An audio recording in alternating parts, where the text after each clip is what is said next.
Snow whispered across Cedar Ridge, falling in lazy spirals that looked harmless from a distance, but cut cold against the skin. The quiet town, usually glowing with warm lights in its center, now felt hollow on its edges. The Southside bus depot stood like a forgotten piece of scenery, a lonely corner where time seemed to drag slower than anywhere else. It was close to midnight, and the streets near the Columbia River were emptied out. Nothing but diesel fumes and faint river air drifting through. This is where Officer Jack Monroe, 36 years old, former Marine and now small-town cop, patrolled with his partner, Rex, a sharp-eyed German shepherd trained to sense what human instinct often missed. Jack sat in his idling patrol car, rubbing his hands inside his gloves before stepping out into the night. Frost clung to his navy jacket, his badge dull under the sickly glow of a streetlight. Rex leapt down after him, snow scattering from his black and sable fur as he shook once, then locked his amber gaze on the station. Jack walked with the deliberate, careful movements of a man who had been taught long ago never to rush into anything. The streets around the depot were lined with old warehouses, motels with buzzing signs, and diners that hadn't seen a late-night crowd since the recession. Tonight, the silence was so heavy it almost pressed down on him. The only sound came from inside, the faint mechanical hum of the soda machine and the wet swish of a mop. Carl Benson, the night janitor, was at work. He was wiry, worn down by years of overnight shifts, his jumpsuit patched with a name tag that looked stitched on by hand. His curly gray hair poked out from beneath his knit cap as he mopped a trail of sticky footprints. When he noticed Jack outside, Carl stiffened, then shuffled toward him, holding the mop upright like it was a staff. "Officer Monroe," Carl whispered, careful not to echo under the shelter. "There's a man out there on the bench. Been sitting there since about 9 o'clock. Barely moved. Keeps holding this big suitcase like it's glued to his hands." Jack gave a small nod, his eyes following Carl's subtle gesture. And there he was. At the far end of the platform, beneath a flickering lamp, sat a lone figure. Hood pulled low, shoulders hunched, suitcase on his lap as if it were the only thing keeping him steady. His pale hands clutched the handle too tight, boot tapping in nervous rhythm against the icy ground. "Thanks, Carl," Jack said quietly. "Head back inside." Carl obeyed but didn't quite leave. He lingered near the glass doors, mop squeaking faintly as he shifted his weight. Jack, meanwhile, adjusted his duty belt and glanced at Rex. The dog's ears were alert, nose tilted upward, waiting. That familiar bond between them pulsed like an unspoken signal. Something here wasn't right. "Let's take a walk," Jack muttered. Snow cracked beneath his boots as he crossed the platform, Rex pacing in perfect rhythm beside him. As they approached, the man's head lifted slightly, a patchy beard visible under the shadow of his hood. His lips moved, muttering something Jack couldn't catch. The suitcase didn't rest at his side. It sat firmly on his lap, clamped by trembling hands like a shield. "Evening, sir," Jack said, voice steady. "Everything all right tonight?" The man flinched. "Yeah, just waiting on the bus." His voice was clipped, flat, as if every word was measured. Jack studied him carefully. The man wore a brown parka, cuffs frayed, boots scuffed, but expensive. Oddly, no ticket in sight. His breathing came fast, fogging the cold air between them. Rex shifted suddenly, hackles rising, a low growl rumbling deep in his chest. The shepherd's nose flared, body stiff as iron, eyes fixed on the suitcase. Jack tightened the leash. "Easy, boy." He looked back at the man. "Where you headed?" "Portland," came the answer, eyes darting to Rex. "Late for traveling," Jack said. "Can I see your ticket?" "Left it inside." The pause after those words was just long enough for Jack to feel the wrongness. Rex's growl deepened. His body leaned forward, pulling against the leash, every muscle locked on the scent. Jack's instincts sharpened. "Sir," he said, quieter now. "Step up for me. Move away from the bag." The man's fingers dug into the handle. "I didn't do anything," he muttered. Jack ignored the soft crackle from his radio, dispatch checking in, and kept his focus on the suitcase. Its corners were dented, one lock broken, and now, faintly, a strange chemical tang lingered in the cold air. Rex's behavior shifted, alert to obsession, a sign Jack knew well. This wasn't a maybe. The dog had found something. Snowflakes seemed to pause mid-air, the flickering lamp buzzing above. Jack steadied himself. "Sir," he tried again, but the man's shoulders twitched like a coiled spring. Jack's body angled automatically, lowering his stance. Rex stretched forward, leash snapping taut, a sharp whine escaping his throat before the growl returned. Deeper now, vibrating into Jack's glove. It was as if the whole town had narrowed down to this single moment. One officer, One dog, one suitcase, what's in the bag? Jack asked firmly. The man's lips parted, but no answer came. His hands shook. Rex gave a sharp bark, urgent, almost pleading. Jack's thoughts raced. Narcotics, explosives, or worse. Rex had been trained for more than drugs. He could detect sedatives, chloroform, even traces that hinted at victims. Jack's heart pounded harder. The snow thickened, layering over his jacket, clinging to Rex's fur. "Sir," Jack said again, voice edged now. "Put the suitcase down." The man's eyes flicked left, right, measuring escape. No buses, no people. Only Jack, the dog, and the night. Then it happened. The man shoved the suitcase off the bench and bolted for the edge of the platform, boots slipping across ice. "Rex! Stop him!" Jack barked. The shepherd launched forward like a bullet, claws scraping the ground. The man scrambled to vault the railing, but his footing failed. Rex lunged, jaws clamping onto the man's sleeve with practiced precision. A twist, a pull, and the suspect collapsed hard, knees skidding across the concrete. Jack closed in, cuffs ready. "Police! Stay down!"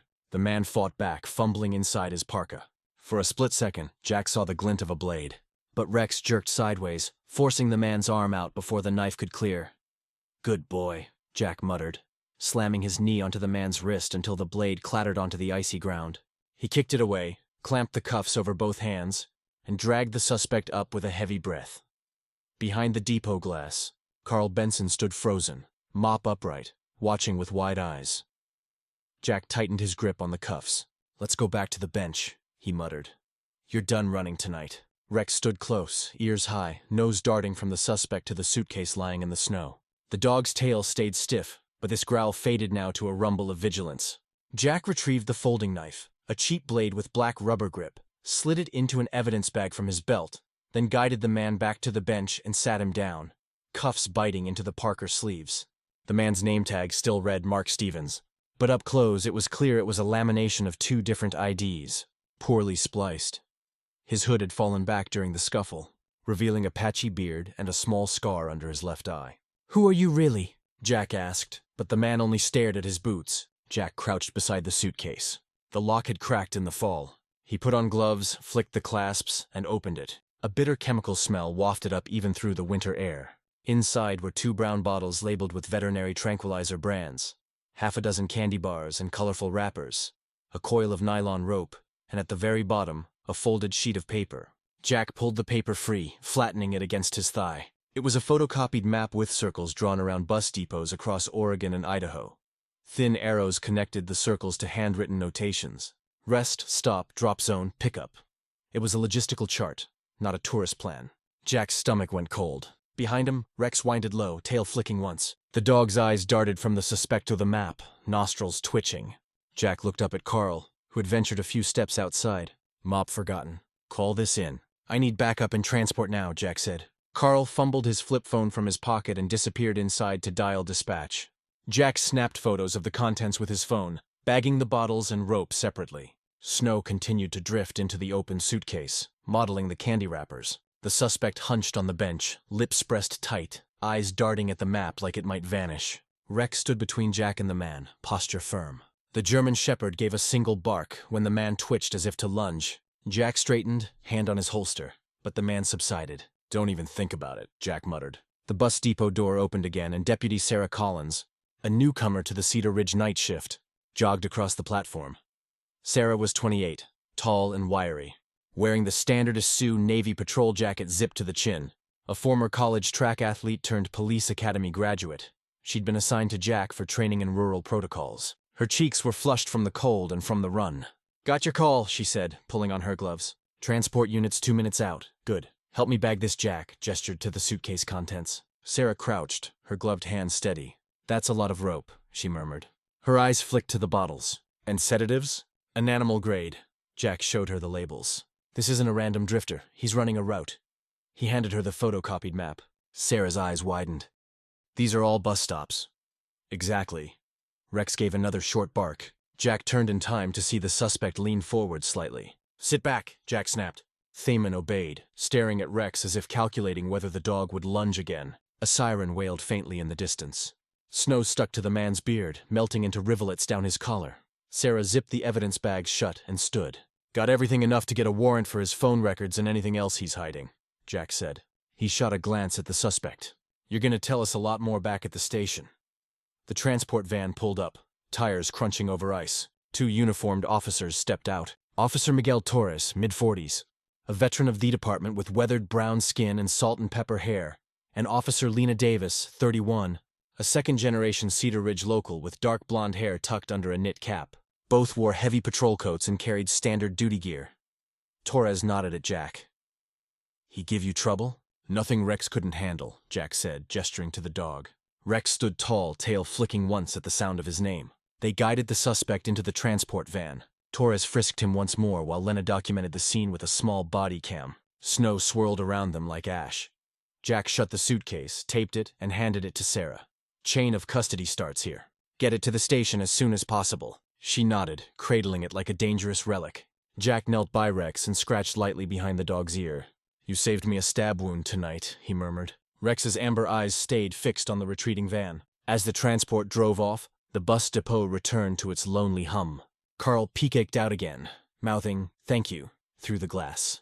Jack gave him a small nod, then turned to Sarah. "Get that evidence logged. I'll follow in the cruiser." Sarah jogged back to her patrol car, map and bottle secured in evidence bags. Jack and Rex stood alone on the platform now, the snow settling around their boots. The German shepherd inhaled deeply once more, at the spot where the suitcase had lain, then exhaled like a sigh, his hackles easing but not fully down. Jack looked down at him.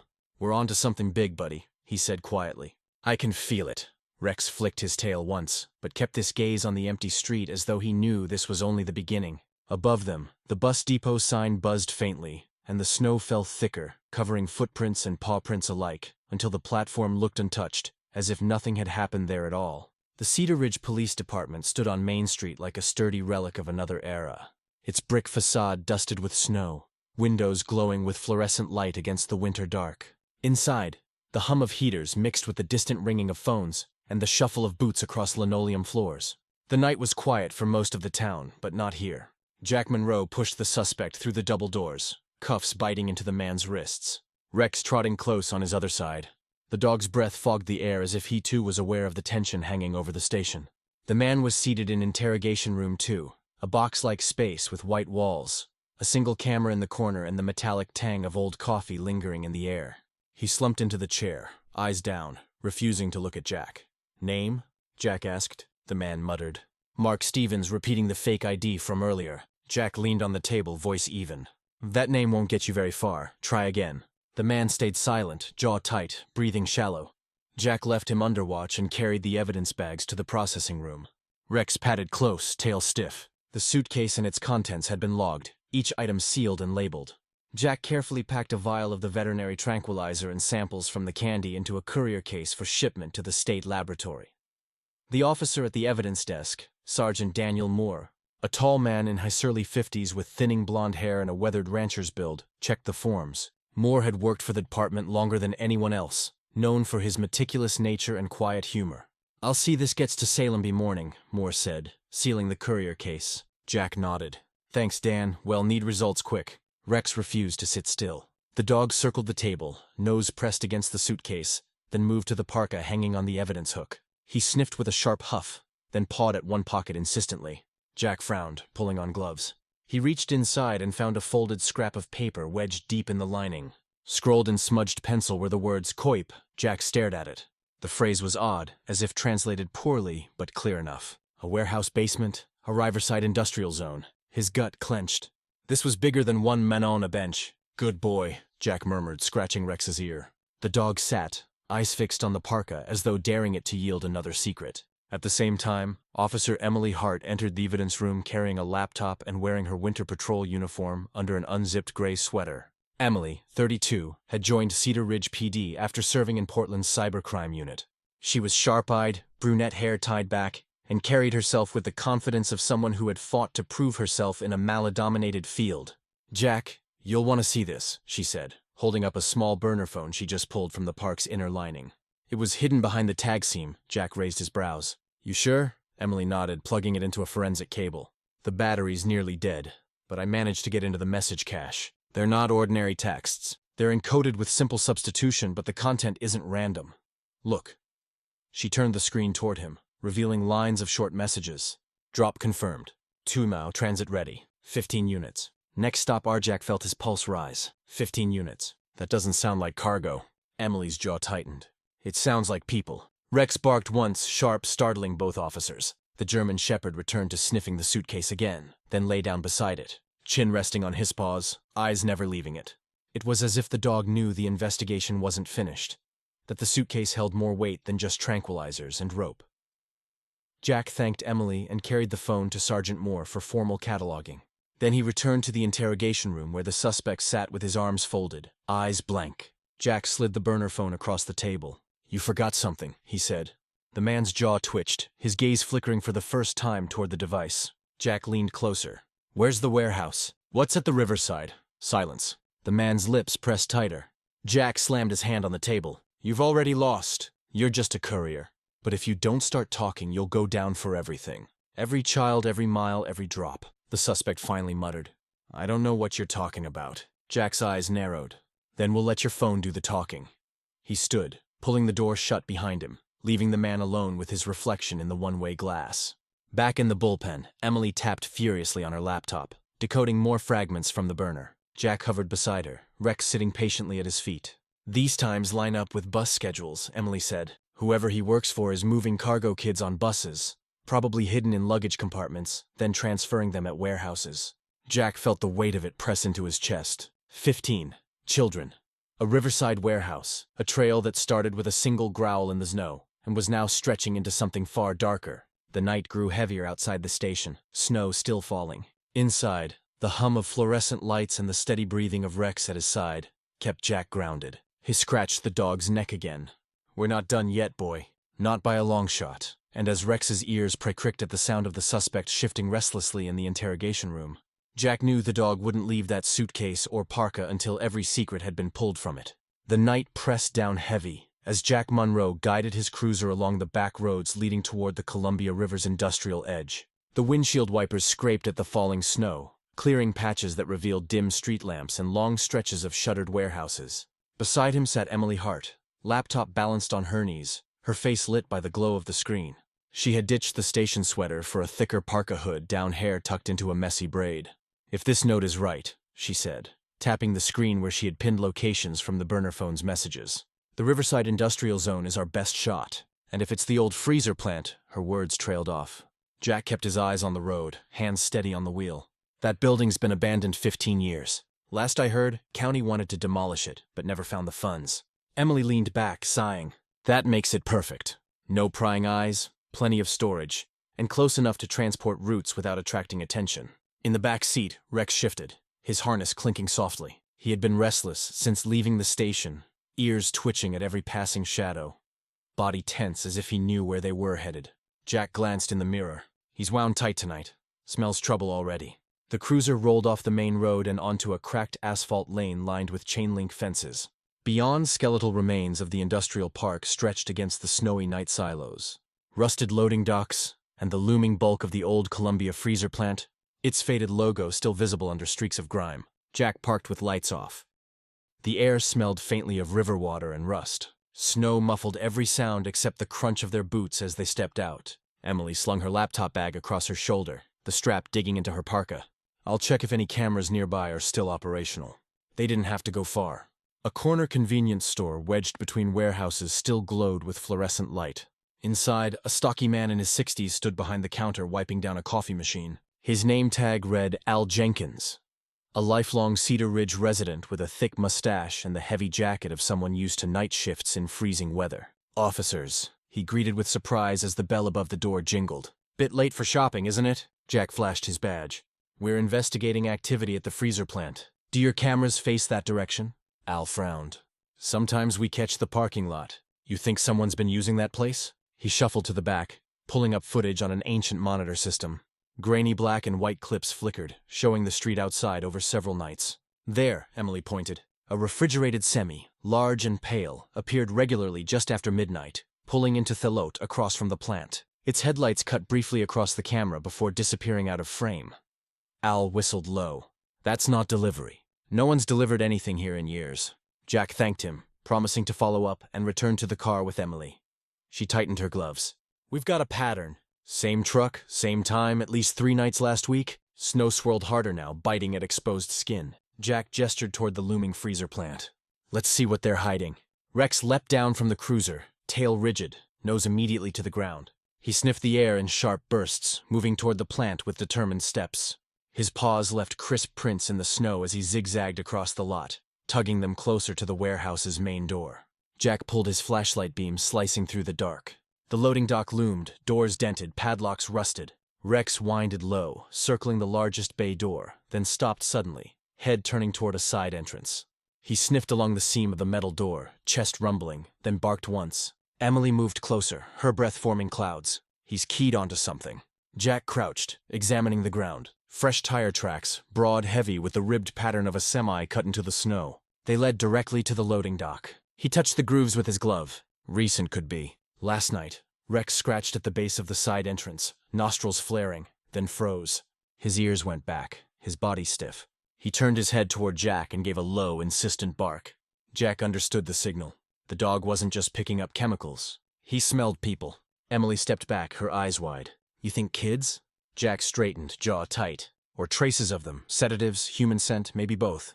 The snow thickened around them, muffling the world as if holding its breath. Jack pulled Rex back gently, though the dog resisted, claws scraping against the icy concrete. Not tonight, boy. We need a team and a warrant. But you've shown us where to look.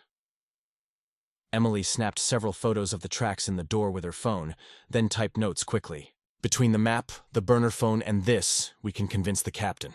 This isn't circumstantial anymore. Jack exhaled slowly, scanning the silent windows above. They've been using this place as a transfer site. If that semis pattern holds, they'll come again, and next time we'll be waiting. Rex sat at this side, fur dusted with snow. Eyes locked on the warehouse door like he was memorizing it. He gave a final sharp bark, echoing through the empty industrial park. A sound that seemed to mark the building itself guilty. Snow still clung to the edges of dawn when Jack Monroe returned to the Columbia freezer plant. This time, not just with Emily and Rex, but with a full tactical team. The Cedar Ridge Police Department had called in state reinforcements overnight, and now black SUVs and a single armored van lined the deserted street. The frozen river mist hung thick, swallowing sound. Red and blue lights pulsed faintly against the hulking warehouse walls. The special unit was led by Lieutenant Marcus Hale, a broad-shouldered man in his mid-40s with close-cropped hair and a Salders's bearing. Hale had once served with the National Guard before transitioning into state law enforcement. Tonight he wore a heavy tactical vest over a black thermal shirt, radio pressed to his collar, eyes sharp as he studied the structure. We go in fast and quiet, he told Jack, voice low but commanding.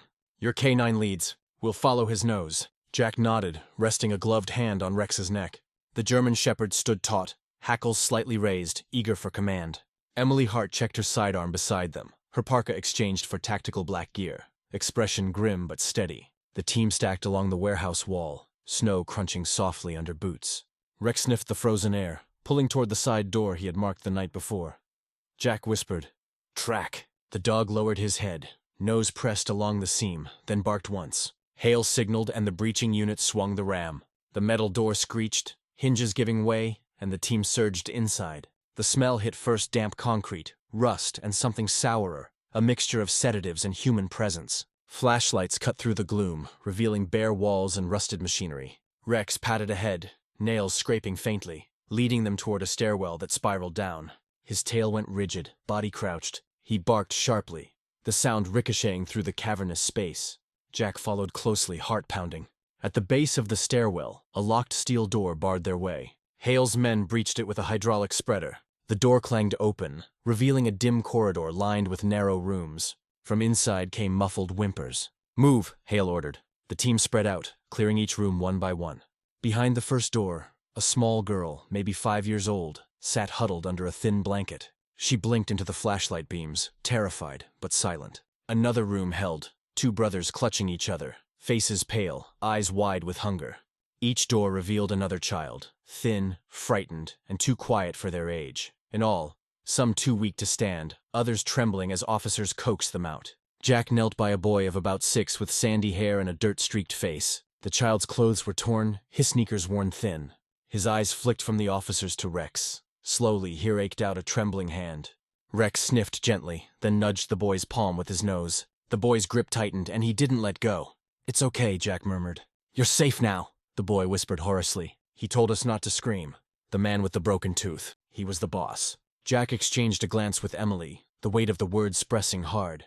Led someone higher than the courier. The moment of relief was cut short by Rex's sudden growl. His ears pricked, body twisting toward the far end of the corridor. Jack recognized the signal. Danger. 2 officers advanced, but Rex lunged ahead, barking furiously. From the shadows, 2 men burst out, armed with makeshift weapons and knives. Hale's team moved fast, weapons raised, but the space was tight. One man tried to flee, but Rex barreled into him, teeth snapping at the arm that held the blade. The second swung a crowbar toward Jack. Jack dodged, nearly colliding with a dangling wire that sparked faint blue and improvised electric traps strung across the hall. Rex barked wildly, snapping Jack's attention. He ducked just in time, the crowbar clanging against concrete inches from his head. Hale's men subdued the second attacker, slamming him against the wall and cuffing him. Rex released the first only when Jack gave the command. The man fell, writhing, his knife clattering to the floor. Jack exhaled shakily, patting Rex's shoulder. You saved me again, partner.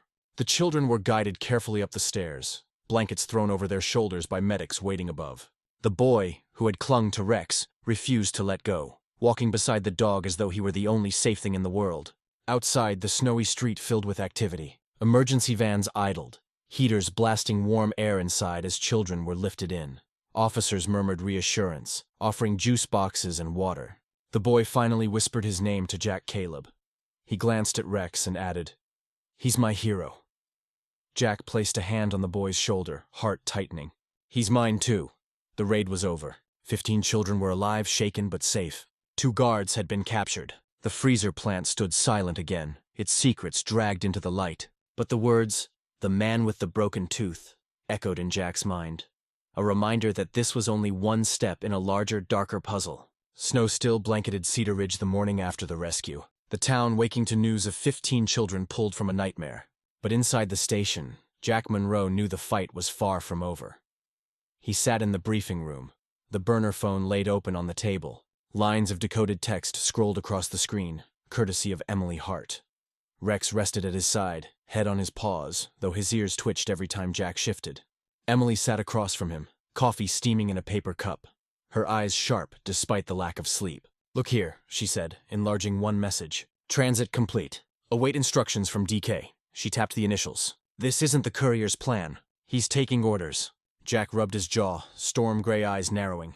"DK, someone with reach. Someone funding this." Emily pulled up another document, her fingers flying over the keyboard. "I traced 2 wire transfers hidden inside. Shell accounts. They wrote back to an entity owned by Douglas Kane." Jack leaned forward. "Kane? The philanthropist." Douglas K. was a name everyone in Oregon knew. 50 years old, tall, salt and pepper hair, sharp suits tailored to perfection. He'd built a fortune in shipping and logistics, paraded as a benefactor of children's charities, always on the front page for galas and donations. To the public he was spotless. Emily nodded grimly. "Yes, that Kane. He's been moving money into shadow companies for years. Most people think he's just hiding taxes, but these accounts match the burner's payment schedule. Transfers in. Couriers pay due before Jack could respond." The door opened, and Special Agent Richard Collins stepped in. A federal liaison in his early 40s, Collins was lean with sandy hair and a sharp expression that seemed permanently skeptical. He wore a charcoal suit beneath his long wool coat, a badge clipped neatly to his belt. "We got your request," he said, setting a file on Thedable. "FBI is interested. Kane has been on our radar, but no hard evidence stuck until now." He slid the file across. Inside were photos of Kane at charity events, shaking hands with senators, smiling with children at fundraisers. Jack felt his stomach turn. "If he's hiding behind this mask, he's worse than we thought." Collins nodded. "We'll open a joint task force, but you'll need to give us something. Concrete documents, locations, assets directly tied to the trafficking." Rex suddenly lifted his head, nose twitching, gaze fixed on a cardboard box by the wall. Jack frowned. The box contained evidence collected from the freezer plant. He knelt, opening the lid. Rex pushed forward, sniffing through stacks of files, then pawed hard at a crumpled slip. Jack unfolded it. An address, a warehouse listed under a Kane subsidiary. Within the hour, Jack, Emily, and Rex drove out with Collins trailing in a separate SUV. The warehouse sat on the edge of the river district, smaller than the freezer plant, but locked tight, its windows covered. The air smelled faintly of oil and something chemical. Jack glanced at Emily. "We do this quiet." Rex led the way, sniffing along the exterior, His movements sharpened as he neared the back wall. He pressed his nose to a Sam, then barked once, low and certain. Jack crouched, running his gloved hand along the corrugated paneling. The section felt hollow. "Hidden compartment," he muttered. Emily retrieved a crowbar from the SUV, pried the panel open. Dust spilled out, followed by the musty smell of paper. Inside was a concealed chamber no bigger than a closet. Stacks of binders and envelopes filled it. Jack pulled one free. His eyes hardened as he read. Forged passports, fake IDs, transport manifests. One folder bore a chilling title, Inventory. Inside were names, ages, and crude notes. 9 years old, frail. 12 years old, healthy. 6 years old, compliant. Jack's hand tightened around the paper. Emily swallowed, voice low. "This is it. Proof Kane isn't just funding, it's his operation." Collins took photos, his expression grim. "This will get us a warrant, maybe indictments, but Kane's careful. He'll lawyer up. We need to tie these directly to his accounts back at the station." Emily cross-referenced the papers with the financial transfers she'd already flagged. "Here, see this code?" She pointed at a handwritten note. "Shipment 14, cleared." She matched it to a $50,000 transfer from Kane's shell company. "It lines up perfectly. He's laundering ransom into payroll." Jack felt Rex's head press against his knee. He scratched the dog absent-mindedly, his mind racing. Kane wasn't just a shadow.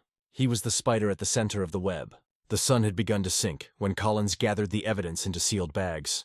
"We'll take this to the bureau. Kane won't walk away clean this time." Rex circled the evidence table once more, then lay down in front of the crate with a low growl, guarding it, as though he understood its weight. Jack glanced at Emily. "He knows. He can smell the rot behind the mask." Emily exhaled. "Then we better make sure the world sees it, too."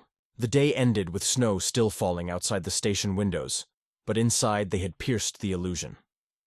Douglas Kane's name was no longer untouchable. It was written across forged documents and bank wires, hidden in the very warehouses he owned. The curtain had lifted, and behind it stood the true architect of the nightmare. Thirsty wind howled across the private airfield on the outskirts of Portland, carrying with it the heavy smell of jet fuel and wet asphalt. Snowflakes still clung to the runway, pushed into gray slush by the tires of expensive cars lined near the hangars. To anyone looking in from outside, it seemed like just another winter morning where a wealthy man was preparing for a trip abroad, but Jack Monroe knew better. Tonight, under the mask of wealth and charity, Douglas Kane was running for his life. Jack gripped the steering wheel of the unmarked SUV as they approached the gate. Beside him, Emily Hart scrolled through live surveillance feeds on her tablet. Her hair, tied back in a practical braid, had loosened from hours of travel, but her eyes remained sharp. "The jet's engines are already on," she murmured. "If we don't move now, he'll be in the air before we can blink." In the back seat, Rex shifted, nails clicking against the rubber mat. The German shepherd's ears pricked forward, body tense as if he could smell the storm brewing on the tarmac. Jack reached back and touched his partner's neck briefly. "Not long now, boy." Their convoy was a mix of federal agents and state officers. Special Agent Richard Collins, ever serious in his tailored suit and wool coat, coordinated the approach over the radio. "Alpha Team, North Hangar, Bravo Team, East Perimeter. Jack, you and Rex come with me through the south. Emily, stay tight with us. You'll handle the data if we get access to his luggage." His tone left no room for argument. The SUV halted behind a row of stacked cargo containers. From here, Jack could see the sleek white private jet waiting at the far end of the runway. The pilot was already in the cockpit, headset visible through the glass. Near the stairs, Kane stood flanked by 2 men in dark coats who were hauling luggage. Even at a distance, Kane's presence carried weight, tall, silver-haired, dressed in a charcoal overcoat that screamed money and confidence. He barked instructions into his phone, his free hand resting on a suitcase chained to his wrist. Jack's jaw tightened. That's him. They advanced in silence, boots crunching softly against the snow-packed ground. The cold stung at exposed skin, breaths rising in white clouds. As they neared the hangar wall, Collins raised a fist, signaling the team to pause. He peered around the corner, eyes narrowing. 2 guards near the jet, 3 more at the hangar door. "He's not leaving." "Lightly," Emily whispered. "If we push too hard, he'll panic and order the jet up early." Jack glanced down at Rex, who stared straight ahead, tail stiff, every muscle coiled. The dog gave a low growl, soft enough only Jack heard. He was ready. Collins counted them in. "On my mark. Alpha breaches the hangar. Bravo cuts the runway. Jack, you and Rex stay on Kane." The radio crackled once, then Collins mouthed. Now everything erupted. Alpha Team stormed the hangar, shouting commands, their flashbangs exploding in bright bursts of light. Guards scrambled, hands flying to weapons. Bravo team's SUVs roared across the runway, blocking the jet's path. The pilot shut down the engines in panic as red and blue lights flashed wildly against the fuselage. Kane spun, fury flashing across his face. He grabbed his suitcase, shouting at one guard to cover him. Then his eyes caught the advancing figures, Collins, Jack, Emily, and Rex moving from the south side. For the first time, the calm philanthropist facade cracked. Jack shouted, "Douglas Kane Police! Drop the weapon and get on the ground." Kane's lips curled into a sneer. He pulled a pistol from inside his coat, the barrel glinting under the runway lights. In that split second, the world seemed to freeze. But Rex did not. The German Shepherd launched forward like a bullet, a snarl ripping through the chaos. He slammed into Kane's arm just as the pistol cleared his coat. The shot never came. The weapon clattered across thirsty pavement, spinning out of reach. Kane stumbled backward, eyes wide with shock. Jack rushed forward, pinning Kane against the cold metal of a luggage cart. The man struggled, his voice ragged with rage. "Do you know who I am? You'll regret this." Jack pressed the cuffs onto his wrists with a final click. "I know exactly who you are, and you're finished." Emily swept in and retrieved the pistol, her gloved hands quick. Collins secured the suitcase, cutting the cuff that bound it to Kane's wrist. He opened it under the glow of a flashlight. Inside were stacks of documents, envelopes stuffed with cash, and a sleek silver USB drive. Collins handed it straight to Emily. "Check it." She connected it to her tablet, fingers flying. Her face palled as video files appeared. She tapped one open, and grainy footage filled the screen. Children herded into trailers, guards counting bills, Kane himself signing off on transport logs. Each file was more damning than the last. Jack stared down at the man in cuffs. "All the money, all the suits, all the charities. None of it's going to save you now." Kane's voice cracked with desperation.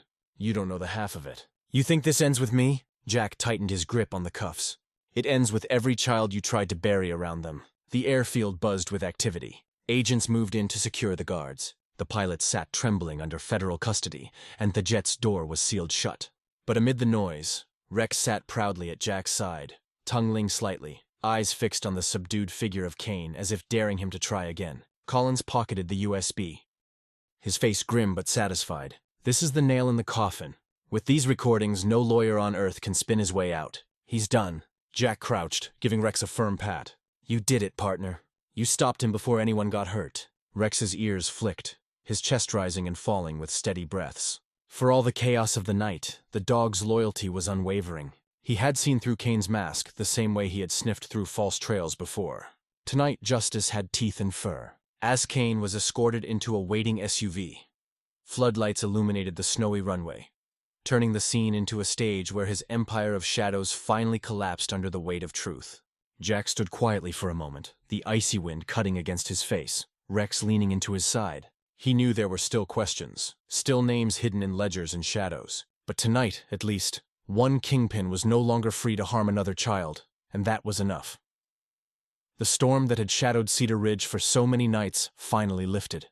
By morning, the snow shimmered under the first rays of sunlight, rooftops glowing gold, the streets clean and quiet as if the town itself had exhaled. Inside the small community center, however, warmth and life pulsed in every corner. Families embraced, tears streaming freely as children once lost now nestled again in the arms of those who had prayed desperately for them.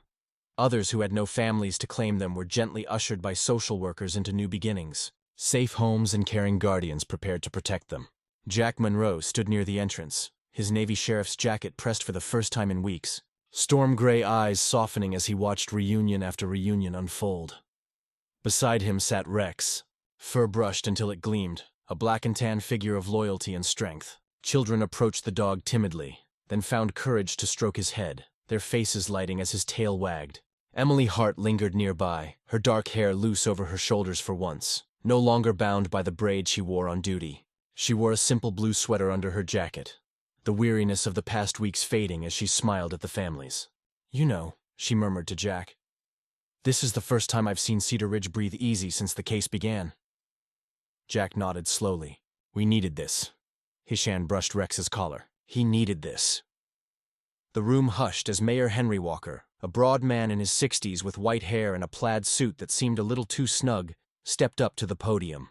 His voice carried steady authority, tempered by warmth. "Today West End together, not in mourning but in gratitude. 15 children were saved from darkness. 15 futures have been restored. And this was possible because of courage, sacrifice, and a bond between a man and his dog. Applause broke out, filling the hall. Rex perked his ears but remained composed, eyes on Jack. Mayor Walker gestured toward the stage. "Officer Jack Monroe, K9 Rex, please come forward." Jack walked up, Rex at his side, boots echoing softly against the wooden floor. The applause swelled louder. Jack had stood on stages before commendations, ceremonies, but never had the weight of one moment felt so heavy, so humbling.